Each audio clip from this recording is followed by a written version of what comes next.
우리가 가끔 일을 하다 보면 착각하는 경우들이 있습니다. 어떤 착각을 하게 되냐면, 큰 일을 맡으면 내가 성실하게 감당할 것인데 지금 나에게 주어진 이 일은 내가 하기에는 너무 보잘것없는 일이다, 너무 작은 일이다 라고 생각하는 것이었습니다. 그래서 큰 것을 맡으면 나의 모든 가치를 잘 발산할 수 있을 것이다 라고 생각하는데, 실제로 작은 일도 감당하지 못하면서 그 일들을 그렇게 큰 일을 하면 나는 다르다라고 생각하는 경우들이 있습니다. 저는 이제 저를 비유해서 목회자 이야기들을 좀 많이 하는 경우가 있는데, 목회자들이 때로 그런 이야기들을 많이 합니다. 하나님께서 큰 목회를 맡겨주시면 그때는 잘 감당할 수 있다, 그때는 그렇게 기도할 수 있다라고 생각하는 분들이 있습니다. 저를 포함해서도 마찬가지죠. 하나님께서 작은 일을 맡겨주실 때는 내가 이런 일까지 해야 되나라고 하는 실망감을 가질 경우가 있습니다. 그러나 그것은 그렇지 않죠. 하나님 앞에는 작은 일이나 큰 일이나 동일하다는 것입니다.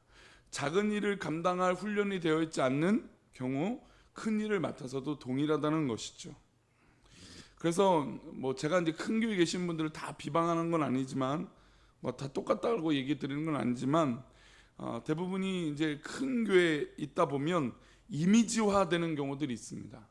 그러니까 이미지화가 되다 보니까 작은 교회에 부임했을 때 그 이미지에 된 것들이 다 샅샅이 드러나서 실망감을 가져오는 목회자들이 생각보다 많다는 것이죠. 그리고 작은 교회는 어떻게 되느냐, 반대로 모든 것이 드러나게 되어 있어요. 그러니까 저희 가정만 하더라도 사택에 가깝다 보니까 성도님들이 어떻게 지내는지, 어떤 관심을 갖고 있는지, 또 어떤 생활을 하고 있는지, 어떤 패턴을 갖고 있는지 석석들이 다 아시게 되는 것이죠. 근데 그런 것들을 부담스러워하게 되면 어떻게 될까요? 당연히 어렵고 그 자신의 그릇들의 모습들이 다 보여지게 되어 있다는 것입니다. 그래서 하나님 앞에는 작은 일이든 큰 일이든 동일하다는 것입니다. 우리 아침 기도에 나와서 하나님 앞에 기도하시는 우리 사랑하는 백성들은, 우리 성도님들은 하나님 앞에 쓰임 받을 때 내가 작은 일이든 큰 일이든, 아니 사실 작은 일이든 큰 일이든 구분하는 것 자체가 하나님 앞에는 있어서는 안 되는 것이죠. 하나님 앞에 이 기도하는 이 귀한 것, 또 하나님 앞에 어떤 일을 맡기든지 그것이 하나님께서 나에게 부어주신 은혜요, 나를 부르시는 이유요, 나를 사용하시는 감사의 조건인 줄 믿습니다. 그런 의미로 볼 때 오늘 이 기도원이 앞으로 하나님 앞에 크게 쓰임 받잖아요. 그렇죠? 우리 이스라엘 민족이 사사가 되는 것뿐만 아니라 이스라엘의 앞에 300명을 데리고 저 미디안 족속들을 물리치는 놀라운 기적적인 일들을 감당한 멋진 장군, 장수, 사사가 되어집니다. 근데 그 일을 감당하기 전에 하나님께서 이 사사로 세워지는 이 기드온에게 여러 가지 테스트를 합니다. 그 여러 가지 테스트 중에 작은 일이 있다라는 것이죠. 작은 일이 오늘 무엇인지 오늘 본문의 말씀 통해서 한번 살펴보고자 합니다. 미디안의 압제가 너무 크고 괴로워서 이스라엘 백성들은 하나님께 간절하게 구했습니다. 하나님, 이 어려움을 극복하게 해 주옵소서라고 기도했습니다. 그리고 그들의 기도를 들으시는 하나님께서 기드온을 사사로 세워주셨습니다. 사사로 세우신 이후에 미디안과의 큰 전쟁을 앞두고 한 가지 일을 오늘 본문에서 시키십니다. 우리 25절과 26절인데요, 두 절의 말씀 함께 읽겠습니다. 그날 밤에 여호와께서 기드온에게 이르시되 내 아버지에게 있는 수소 곧 7년 된 둘째 수소를 끌어오고 내 아버지에게 있는 바알의 제단을 헐며 그 곁에 아세라 상을 찍고 또 이 산성 꼭대기에 내 하나님 여호와를 위하여 규례대로 한 제단을 쌓고 그 둘째 수소를 잡아 내가 찍은 아세라 나무로 번제로 드릴지니라 하시니라. 기드온의 아버지 집에는 바알의 신상이 있었고 아세라 신상이 있었습니다. 이게 왜 중요한 문제냐면, 하나님께서는 미디안과의 전쟁 전에 기드온에게 명령하셔서 기드온 집에 있는 이 바알과 아세라 상을 찍어 버리라고 말씀하고 있습니다. 그리고 수소를 가져다가 번제를 드리라고 명령하셨죠. 이것을 이렇게 명령하신 것은 두 가지 이유가 있습니다. 첫 번째로는 큰 일을 해야 되는 이 기드온에게 가정 문제부터 정리하라는 것이었습니다.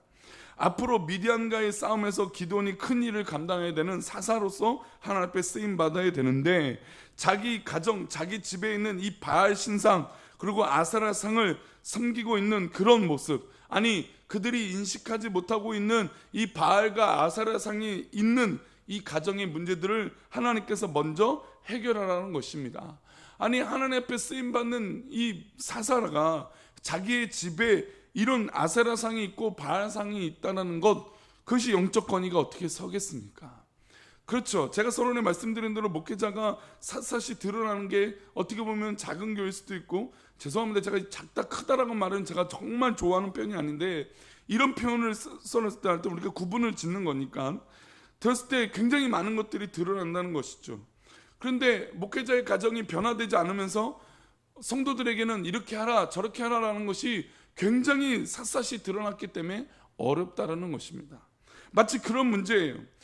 기드온이 사사로서 이스라엘 민족에게 쓰임받은 정말 큰 일을 앞두고 있는데, 자기 가정에 있는 이 작은 것, 어떻게 보면 작은 것일 수도 있어요. 근데 이 작은 것이 큰 일이라는 것입니다. 하나님 보시기에. 그래서 이 영적 권위를 세우기 위해서 이 가정에 있는 우상들을 하나님께서는 찍어버리라 라고 말씀하고 있다는 것입니다. 이 말이 사실은 맞느냐라고 의문이 들지만, 이런 표현이 있죠. 수신제가 이후에 치국 평천하라는 것이죠. 몸과 마음을 닫고 수양하고 집안을 가지런히 다스리고, 그래야 나라가 평화가 이루어진다, 가정이 평화가 이루어진다는 것입니다. 아니 자신의 것들을 돌아보지 않고 뭔가 큰 일을 한다? 이게 웃긴 일이라는 것입니다. 그래서 하나님의 말씀 가운데 가정에 있는, 너희 집안에 있는 바알과 아세라상을 찍어버리라는 것입니다. 두 번째 의미가 또 있어요. 이것은 무슨 의미냐? 순종을 달아보시기 위함이었습니다. 이 명령에 대한 기도원의 반응은 이랬습니다. 우리 27절 말씀입니다. 하나님의 말씀이 이루어지고, 그러니까 명령이 내려지고 나서 반응이 27절에 나오는데, 우리 27절 말씀 읽어보겠습니다. 이에 기드온이 종 10사람을 데리고 여호와께서 그에게 말씀하신 대로 행하되, 그의 아버지의 감과 그 성읍 사람들을 두려워함으로 이 일을 감히 낮에 행하지 못하고 밤에 행하니라. 자, 여기서 보면은 어떤 분들은 기드온이 믿음이 약해서 밤에 이 일들을 했다, 눈에 띄지 않게 이 일을 했다. 물론 그것도 중요한 부분일 수도 있지만, 중요한 것은 하나님 말씀에 어쨌든 낮이든 밤이든 그 일을 순종했다는 게 중요합니다. 게다가 아버지가 또 가문으로 내려왔던 그런 악한 모습들, 그것들을 끊어내는 것이 생각보다 집안의 문제를 해결하는 게 쉬운 일이 아니라는 것이죠. 10명의 사람들을 데리고 아버지로부터 시작되었던 그런, 아버지와 할아버지로부터 시작됐던 이 아세라상과 이 바알상을 부시는 것, 찍어버리는 것이 쉬운 일은 아니었습니다. 그래서 감히 낮에 행하지 못하고 밤에 행할 정도로 그 일들을 행하였습니다.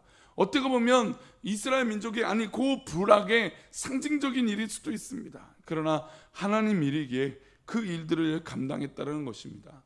생각해 보면 우리가 하나님의 말씀이지만, 하나님의 말씀을 가정에 실천하는 게 쉬울까요? 생각보다 쉬운 것 같지만 굉장히 어렵습니다. 왜냐하면 아내는, 때로는 남편은 나에 대해서 너무너무 속속히 알고 있기 때문이에요. 당신이 뭔데? 당신이 뭐라고? 이것도 못하면서 뭘 이걸 해? 라고 말할 수 있는 두려움이 우리 가정 가운데 있을 수 있다는 것이죠. 기드온이 이 결단을 했을 때 아버지와 그의 가정이, 가문이 가만히 있지 않을 수도 있었다는 것입니다. 그래서 굉장히 어려운 문제였어요. 그러나 하나님께서 이 바알과 아세라상을 찍어버리라고 했을 때 이 기드온은 어찌됐든 순종하였다는 것입니다. 그의 하나님의 부르심을 확인하고 또 하나님의 말씀에 따라 순종했던 이 믿음의 모습을 보여줬다는 것입니다. 그런데 얼마나 두려웠겠습니까? 어릴 때부터 아버지 권위에 눌려 있었고 아버지의 무서웠던 기드온, 그런 모습을 가졌을 것 같은 이 기드온. 그래서 동네 사람들도 두렵고 아버지도 두려워서 종들을 데리고 가서 밤중에 이 일을 했던 것이었습니다. 두려운 마음으로, 떨리는 마음으로 하나님이 하라 하시니 순종했습니다. 그랬던 결과가 어땠을까요? 이렇게 순종하고 가정의 문제들을 먼저 해결했던 이 기드온의 모습이 어땠을까요? 우리 30절과 31절인데요 우리 두 절의 말씀 보겠습니다. 성읍 사람들이 여호와에게 이르되 내 아들을 이끌어내라. 그는 당연히 죽을지니 이는 바알의 제단을 파괴하고 그 곁에 아사라를 찍었음이니라 하니 요아스가 자기를 둘러선 모든 자에게 이르되 너희가 바알을 위하여 다투느냐 너희가 바알을 구원하겠느냐 그를 위하여 다투는 자는 아침까지 죽음을 당하리라 바알이 과연 신일진데 그의 제단을 파괴하였은즉 그가 자신을 위해 다툴 것이니라 하니라. 보시면 지금 막 동네 사람들이 아니 어떻게 바알과 아세라 이 상을 파괴할 수 있느냐 너희들을 가만둘 수 없다 너희 아들 기드온을 가만둘 수 없다 그래서 너희 아들을 끌어내라 라고 요아스에게 이야기합니다. 그런데 이 아세라와 바알상은 가문적으로 내려왔던 거예요. 그래서 아버지가 답변을 합니다. 아버지가 31절에 답변을 하죠. 아버지인 요아스가 자기를 둘러선 모든 자에게 이르되 이렇게 얘기합니다. 만약에 진짜 바알이 진짜 신이면 지금 이렇게 찍어버린 이 기드온을 이 바알 신이 아사라 신이 가만두겠느냐. 아마 정말 큰 벌을 당하고 죽임을 당하게 될 것이다. 진짜 신이면 그렇다라는 것이죠. 사실 아버지 아니 할아버지로부터 왔던 이것을 찍어버렸을 때 가문의 어떤 그런 수치가 일어날 수도 있고 가문의 어떤 착오를 증명하는 일일 수도 있어요. 우리 가문이 이렇게 잘못했다라고 말하는 증명이 될 수도 있어요. 부모의 부끄러움이 될 수 있다는 것이죠. 아무리 옳고 그름을 떠나서.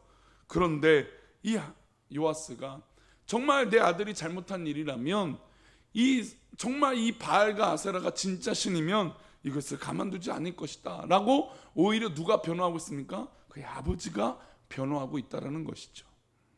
즉 하나님의 선한 일들이 일어났을 때 그 일들의 감동이 일어나는 것이 믿습니다. 시작하기 전에는 두려워요. 아유 이렇게 하면 우리 아버지나 아니 이 남편이나 아니 아내가 아니면 자녀가 아유 이렇게 얼마나 나를 힘들게 할까 어렵게 만들까 라고 생각할 수 있다는 것입니다. 그런데 이 일을 했을 때 그 일들을 누가 감당하고 계실까요? 하나님께서 그 일들을 이루시니 아버지의 마음을 바꾸시고 남편의 마음을 바꾸시고 아내의 마음을 바꾸시고 우리 자녀들의 마음을 바꿔주신 줄 믿습니다. 지금 이 이야기를 기드온이 변명하고 기드온이 이래서 이랬습니다라고 말하는 것이 아니라 그의 아버지가 나와서 이 아들을 변호하고 정말 살아있는 바알이라면 우리 아들을 가만두지 않을 것이다 죽게 만들 것이다 라고 이야기하면서 반응하고 또 변호하고 있다는 것입니다. 그래서 이런 일들이 일어나니까 하나님께서 이 기드온에게 어떻게 하시느냐 보니까 34절에 이렇게 놀라운 일들을 이루어 주십니다. 우리 34절의 말씀입니다. 읽어봅니다. 여호와의 영이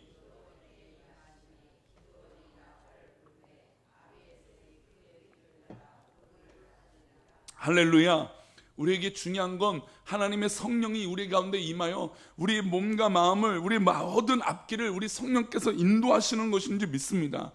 이 모든 결단 가정의 문제들과 또 아버지의 그 두려움 그런 배경적 가문적인 것들을 극복하고 나아가니까 그리고 결정적으로 하나님 말씀에 순종하니까 하나님의 영이 기드온에게 임하신 것입니다. 그래서 이 작은 일이라고 생각했던 이 일들을 감당했더니 이 기드온이 사사로서 쓰임받는 놀라운 역사를 이루게 되었다는 것이죠. 즉 하나님의 영이 임해서 그를 사용하시기 시작했다는 것입니다. 그래서 우리 가운데는 작은 일이든 큰 일이든 우리 가운데 구분이 없는 것인 줄 믿습니다. 오직 우리에게 있는 것은 하나님의 말씀이고 하나님께서 우리에게 명령하시는 그 말씀인 줄 믿습니다. 그 말씀을 순종하고 따를 때 하나님께서 우리의 길을 인도하셔 주시는 것뿐만 아니라 우리 주변의 마음들을 다 바꿔주시는 것뿐만 아니라 하나님께서 이 기드온에게 성령을 부어주셨던 것처럼 우리 사랑하는 성도들에게 성령이 임하기를 축복합니다. 더불어 우리 주변에 하나님의 역사로 말미암아 변화되어지는 놀라운 역사가 우리 기드온의 역사처럼 일어나기를 축복합니다. 이것이 바로 작은 일에 충성하였기에 또 하나님 말씀에 그것에 순종하였기에 하나님께서 이루어 주시는 그 모든 가정을 경험하게 된 기드온의 변화였고 집안의 놀라운 변화였다는 것입니다. 우리 사랑하는 성도님도 하나님 말씀의 실천이 작은 일이든 어떤 큰 일이든 상관없이 하나님 말씀이라면 순종하시고 오히려 그 순종함으로 말미암아 감사한 믿음의 고백이 있기를 축복합니다. 우리 맥체인 성경 읽기표 사도행전 10장의 말씀을 보겠습니다. 사도행전 10장 말씀.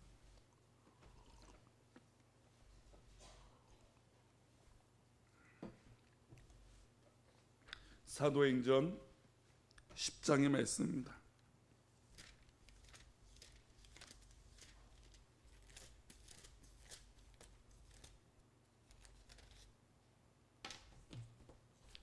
사도행전 10장 33절부터 35절 말씀인데요. 사도행전 10장은 베드로가 하나님 앞에 부르심을 받고 이방 민족을 전도하는 고넬료에게 가서 복음을 전파하는 일이었습니다. 그런데 이 철저하게 유대적인 배경을 갖고 있는 이 베드로가 이방 민족을 만나는 것도 큰 일이고, 또 게다가 이방 민족에게 복음을 전하는 것은 더욱더 큰 일이었습니다. 그래서 하나님께서 이에게 흉측스러운 어떤 그런 이 바구니를 보여주시거나 어떤 그런 뱀을 보여주시면서 그에게 이방 민족에게 복음을 전파하도록 메시지를 주셨습니다. 자, 그래서 이 복음을 전하겠다라고 결심하고 베드로가 복음을 전파하기로 하죠. 근데 그 과정을 나온 말씀, 그런 일들의 배경이 나와 있는 말씀입니다. 환상이 본 이후에 베드로가 하나님 앞에 이렇게 나가는 모습인데 한번 볼까요? 우리 33절 말씀 먼저 보겠습니다. 33절입니다. 내가 곧 당신에게 사람을 보내었는데 오셨으니 잘하였나이다. 이제 우리는 주께서 당신에게 명하신 모든 것을 듣고자 하여 다 하나님 앞에 있나이다. 지금 고넬료가 이 베드로를 보자마자 이렇게 고백합니다. 잘하셨습니다. 이제는 주께서 당신이 우리에게 명하신 것이다. 하나님 역사이십니다. 그래서 우리가 모든 것을 다 듣겠습니다라고 하는 준비가 되어졌다는 것이죠. 베드로는 이 일이 굉장히 쉬운 일이 아니었습니다. 그리고 이방 민족을 대하는 건 무시해도 될 일이었습니다. 왜냐하면 그 당시 이방 민족에게 복음을 전하지 않았기 때문이죠. 그래서 실제로 하나님께서는 이방 민족을 위해서 누구를 세웁니까? 바울 사도를 세우게 되는 것이죠. 그만큼 쉽지 않은 일이 이 가운데 일어났습니다. 그런데 이 베드로가 이 귀한 일, 어떻게 보면 작은 일일 수도 있고 귀한 일일 수도 있고 큰 일일 수도 있습니다. 어쨌든 복음을 전파하는 이 일을 하나님 앞에 순종하고 나아갔더니 이미 복음을 받아들일 준비가 다 되어졌다는 것이죠. 그래서 설교를 하기 전에 참 저에겐 기도가 중요합니다. 또 예배 전에 중보기도가 그래서 참 중요합니다. 우리 성도님들이 기도를 얼마나 사모하는지, 또한 저 또한 기도로 이 예배를 얼마나 준비하는지, 그것이 저에겐 참 중요한 문제입니다. 왜냐하면 제가 아무리 설교를 어떻게 잘하든 못하든 떠나서 그것을 역사하시는 분이 누구일까요? 하나님이시기 때문이죠. 하나님 역사하셔서 그 말씀이 정말로 역사하시면 정말 우리들에게 다 받아들여지게 된다는 것입니다. 오늘 말씀처럼 고넬료가 하나님의 말씀을 다 받아들일 준비가 되어 있던 것이에요. 베드로가 가기만 했으면 된 것이니까 베드로는 거기서 어떤 대단한 일을 하는 게 아니라 그냥 그 집을 방문하는 것으로 이미 게임이 끝난 것이었어요. 왜냐하면 하나님 역사하기 시작했기 때문인 것입니다. 그래서 이렇게 베드로가 스스로 하나님 말씀을 깨닫고 34절과 35절에 이렇게 고백합니다. 읽어보겠습니다. 베드로가 입을 열어 말하되 내가 참으로 하나님은 사람의 외모를 보지 아니하시고 각 나라 중 하나님을 경외하며 의를 행하는 사람은 다 받으시는 줄 깨달았도다. 할렐루야.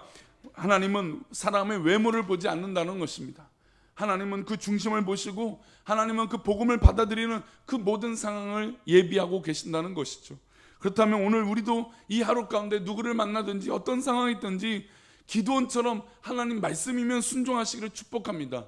또 그 말씀으로 순종했더니 복음이 예배되었고 믿는 사람들이 예배되었던 것처럼 베드로의 역사를 우리 사랑하는 성도님들이 경험하시기를 축복합니다.